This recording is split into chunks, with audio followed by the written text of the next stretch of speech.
Hello everyone, um, my name is Denise. Welcome to my channel. I apologize, I'm in the car today, but I just wanted to talk quickly about building self-esteem after sexual abuse because I've met so many women who are struggling with this, and just recently someone asked me about it, and so I thought it might be useful to just share my experience. It's very common that when you have been through these kinds of childhood trauma, that it's likely that you're going to be suffering with low self-esteem and a negative perception of self. And this really was something I struggled with, and I guess something I'm still struggling with, but I think I've made a lot of progress, and I just want to share with you how I've been able to do that.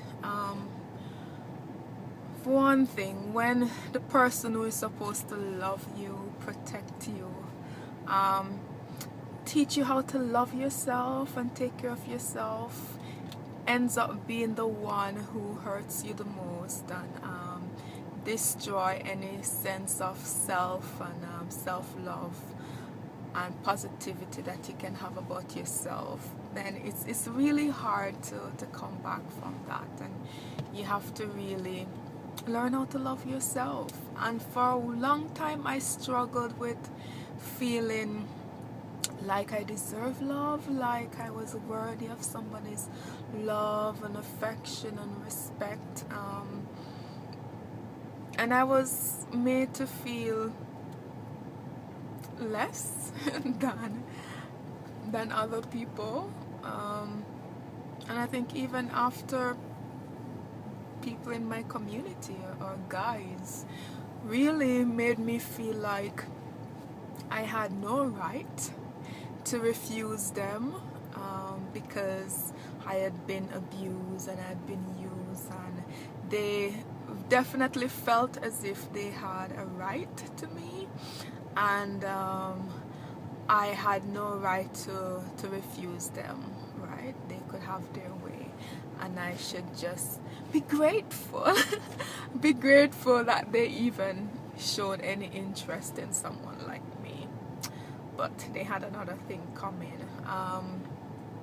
So what helped me to build my self-esteem?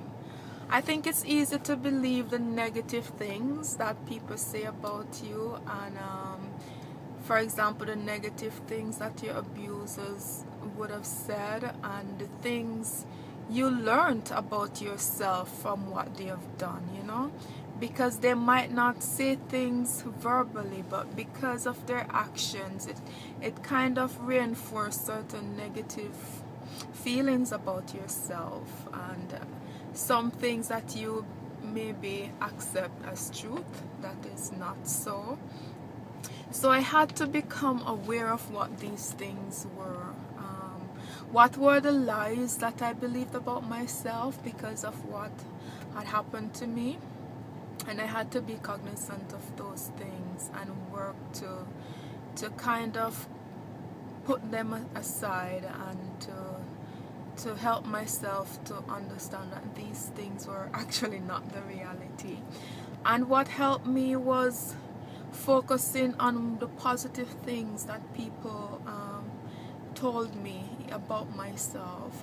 There were so many people, for example, in high school, my teachers, my mom, there were always people who believed in me, and people who were always saying, Denise, you're a bright girl, you have a bright future ahead of you. And for so long it was like so hard to believe these things, but even though so many people were saying it, I just couldn't see it, I just couldn't feel it.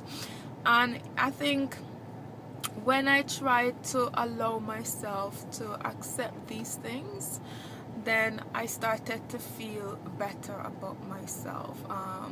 So accept those positive things that people say about you, write them down, look them over, and reinforce them for yourself. Tell yourself that, listen, I'm a bright girl, I'm a bright woman, I'm an intelligent person, I have potential, I can do anything I put my mind to, and believe it, and it will become your reality.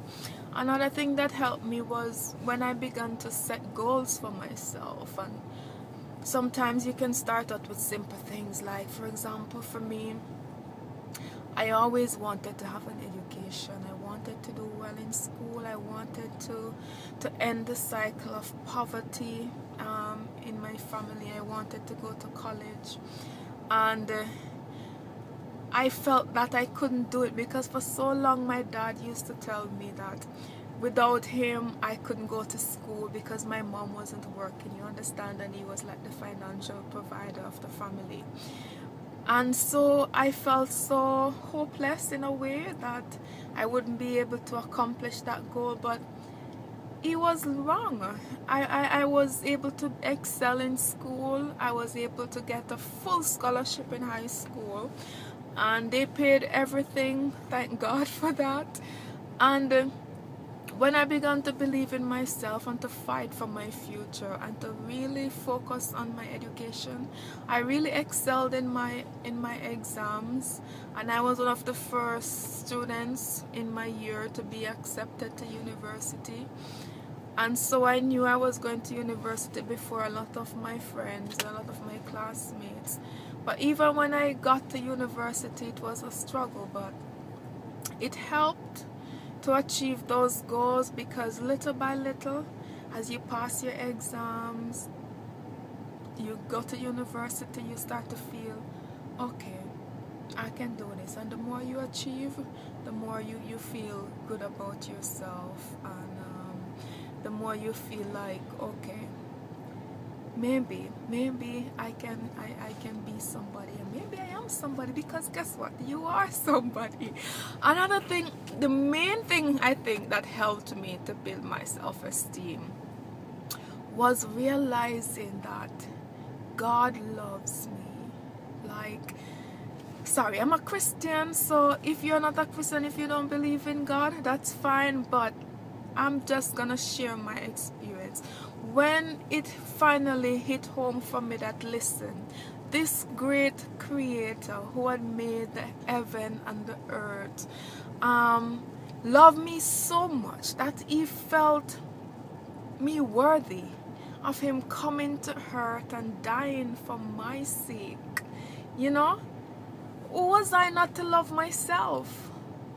And I could look at the beauty of creation. I could look at the sunset. I could look at the ocean and the sky. I just love these things. And it's like, I'm always amazed at the beauty that is around me.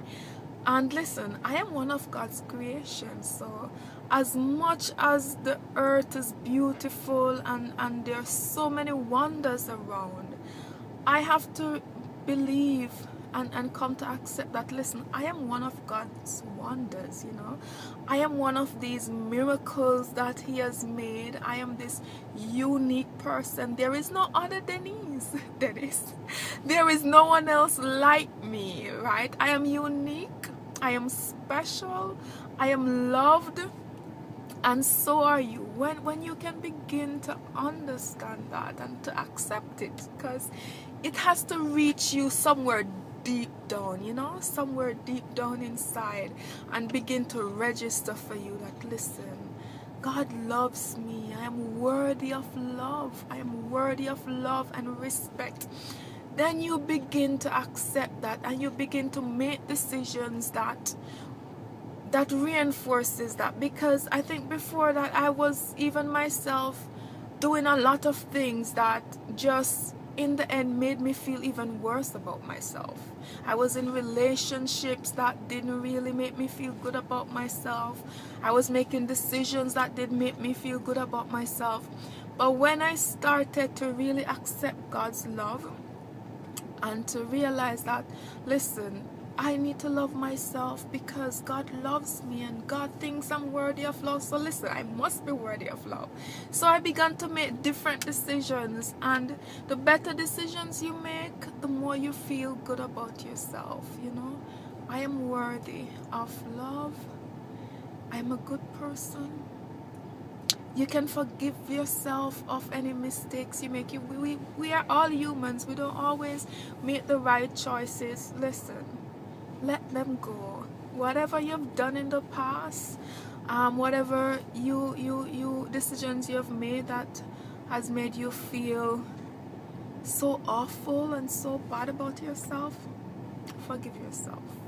Forgive yourself, because if God can forgive you, you can forgive yourself. And just know that, listen, you are loved. You're a beautiful person. You have potential. God created you with talents and gifts. Work on those gifts that He has given you, and yeah, be blessed. Thank you.